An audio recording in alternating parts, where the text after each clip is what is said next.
हम बात कर रहे हैं असिस्टेंट मैकेनिकल इंजीनियर क्लास 2 जो उसकी एग्ज़ाम नवंबर दिसंबर में आने वाली है। उसके लिए हम प्रैक्टिस क्वेश्चन कर रहे हैं। पहले भी पार्ट 1 मैंने अपलोड किया था, वो भी देखिए, और ये पार्ट 2 है। तो क्वेश्चन नंबर 1 है,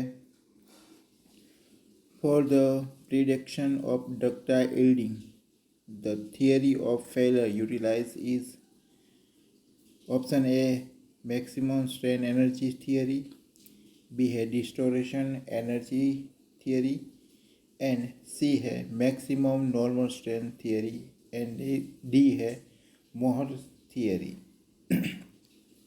जो डक्टाइल यील्डिंग है वो उसके लिए डिस्टोरेशन एनर्जी थियरी वो करेक्ट आंसर होगा। तो ये क्वेश्चन का करेक्ट आंसर है बी, डिस्टोरेशन एनर्जी थियरी।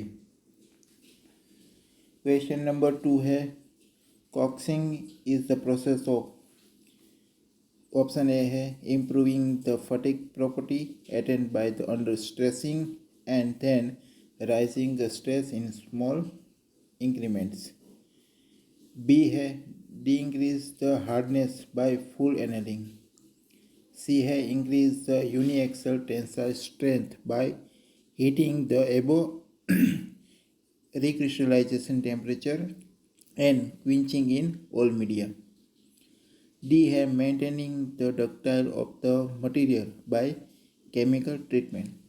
जो कॉक्सिंग है वो क्या है, तो वो हमारी फटिक स्ट्रेंथ बढ़ाने के लिए यूज़ होती है। तो हमारा आंसर होगा A, improving fatigue property by under stressing then raising the stress in small increments.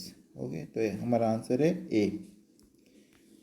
फिर क्वेश्चन है, if the axis of the rolling of the ship and of the stabilising rotor are parallel it will result in, अब stabilising rotor parallel है इसीलिए वहाँ पे gyroscopic effect नहीं होगा। तो हमारा आंसर है D, no gyroscopic effect. Question number आगे का है, in which one of the following tooth profile does the pressure angle remain constant throughout the engagement of teeth. अब कौन सी टूथ प्रोफाइल में हमारा प्रेशर एंगल है वो कांस्टेंट देगा। आप सबको मालूम है इन्वॉल्यूट टूथ प्रोफाइल, तो हमारा क्या होगा answer B, B is the correct answer. तो in the mechanism number of instantaneous centre N is equal to, आप सबको मालूम है स्मॉल एन क्या है, नंबर ऑफ लिंक्स। तो करेक्ट आंसर है N, N minus 1 divide by 2 is the correct answer, A is the correct answer. The magnitude of the velocity of any point on the kinematic link relative to other point on same kinematic link is the product of, क्या है, तो एक question option है A square root of angular velocity of the link and distance between the 2 points under the consideration, B है in angular velocity of link and the square of distance between 2 points under the consideration, C has square of angular velocity of the link and distance between 2 points under the consideration, and D है angular velocity of link and distance between 2 points under the consideration। तो इसका क्या omega A B होता है ना, तो ये D is the correct answer। The addition of alloying element nickel to cast iron will preliminary improve, अब cast iron में निकल ऐड करेंगे तो उसकी क्या होगा, मशीनेबिलिटी क्या होगा, तो डी इज करेक्ट आंसर। क्या इम्प्रूव होगी, मशीनेबिलिटी, वेयर रेजिस्टेंस नहीं होगा, टफनेस नहीं होगा। Okay, D is correct answer. In the study of phase diagram, the rule which help to calculate relative proportion of liquid and solid material present in mixture at any given temperature is known as। तो यहाँ पे Gibbs rules तो क्या करते हैं, तो वहाँ पे number of degree of freedom okay इसमें मिलती है। तो लीवर रूल्स है, लीवर रूल्स आपने कभी कूलिंग डायग्राम्स ड्रॉ किए होंगे, तो वहाँ पे कूलिंग डायग्राम्स में कितने परसेंटेज लिक्विड है और कितने परसेंटेज सॉलिड है उसका कैलकुलेशन हम लीवर रूल से करते हैं। तो हमारा आंसर होगा B is the correct answer. Which of the following statements regarding thin and thick cylinder subjected to internal pressure only? A है वो क्या है, 1 number, a cylinder is considered the thin when the ratio of inner diameter to wall thickness is less than 50। तो क्या होगा, तो greater than होना चाहिए। और in thick cylinder the tangential stress has highest magnitude at the inner surface of the cylinder and gradually decrease towards the outer surface। तो हमारा 2 number का है जो सेंटेंस है वो करेक्ट है और 1 नंबर का इनकरेक्ट है। तो क्या होगा, B is the correct answer, 2 only. The position of centroid can be determined by the inspection if the area has। अब सेंट्रोइड कब हम फाइंड कर सकते हो, वहाँ पे 2 एक्सिस ऑफ सिमेट्रिकल होगा तब। ओके, सिंगल एक्सिस में नहीं होगा, इरेगुलर शेप में नहीं होगा। तो क्या होगा, B, B is the correct answer, 2 axis of symmetrical वहाँ पे ही वो क्या होगा, सेंट्रोइड फाइंड कर सकते हैं। Which of the following are related to the proton exchange membrane fuel cell.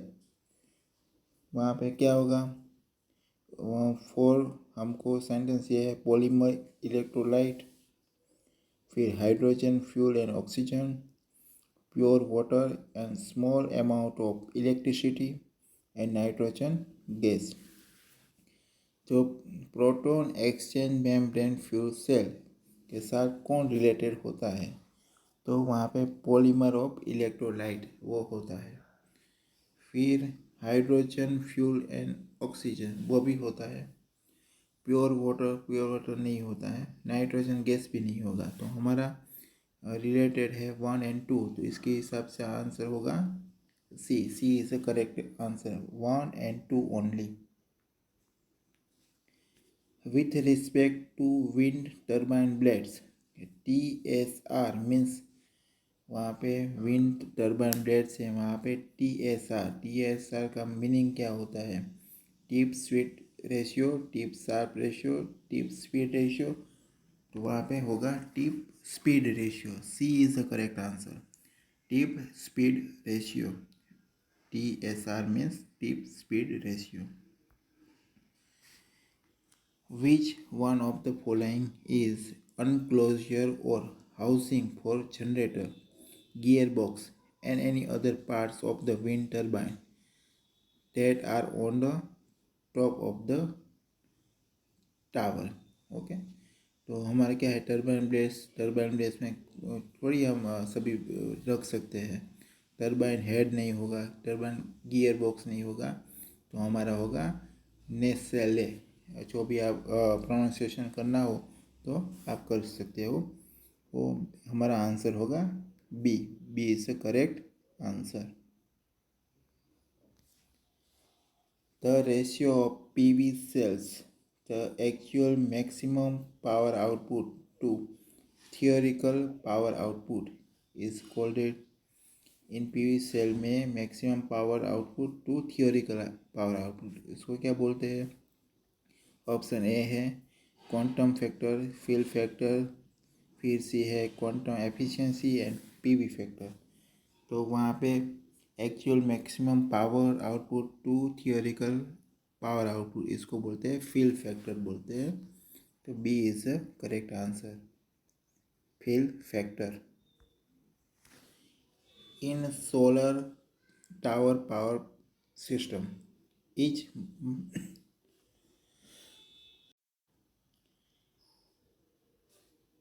minor is mounted on a system is called a।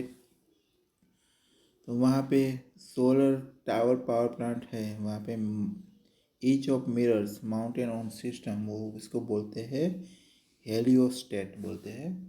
Generator नहीं, regenerator नहीं बोलते हैं, लीनियर फ्रेनल नहीं बोलते हैं, फीड डिस्क नहीं बोलते हैं, उसको डी हेलियोस्टेट बोलते हैं। ओके, तो D is the correct answer. The higher power requirement for compression in a steam power plant working on Carnot vapor cycle।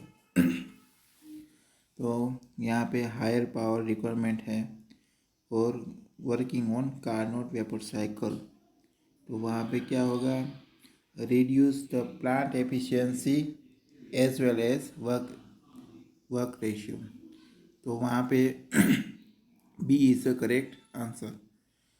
Power plant जो एफिशिएंसी है वो भी घटेगी और वर्क रेशियो है वो भी कम होगा। तो B is the correct answer, reduce the plant efficiency as well as work ratio. Next question है, for the same compression ratio Brayton cycle efficiency is same as the diesel cycle efficiency, equal to Otto cycle, more than diesel and less than Otto। तो वहाँ पे Brayton cycle की efficiency same compression ratio होगा तब वो equal to Otto cycle efficiency होगा। तो वहाँ पे B is the correct answer. An economizer in steam generator perform the function of preheating the। तो वहाँ पे इकोनोमाइजर का क्या होगा, तो कंबल्सन ऑफ एयर। तो इकोनोमाइजर कंबल्सन नहीं करते हैं, फीड वाटर करते हैं। तो वहाँ पे B is the correct answer, feed water. B is the answer, feed water. Which of the following are applied use way of compounding steam turbine. Compounding steam turbine में pressure compounding वो होता है, temperature compounding ऐसा कुछ नहीं होता है, velocity compounding होता है। तो वहाँ पे 1 and 3 कहाँ पे है, D is the correct answer, pressure compounding and velocity compounding only. The phenomena that enable a cooling tower to cool water to a temperature below the dry bulb temperature of the air, the term is वहाँ पे क्या है, तो क्या DBT temperature से क्या है, below होगा तो क्या होगा, केमिकल डिह्यूमिडिफिकेशन नहीं होगा, cooling and dehumidification, sensible cooling, adiabatic evaporating cooling.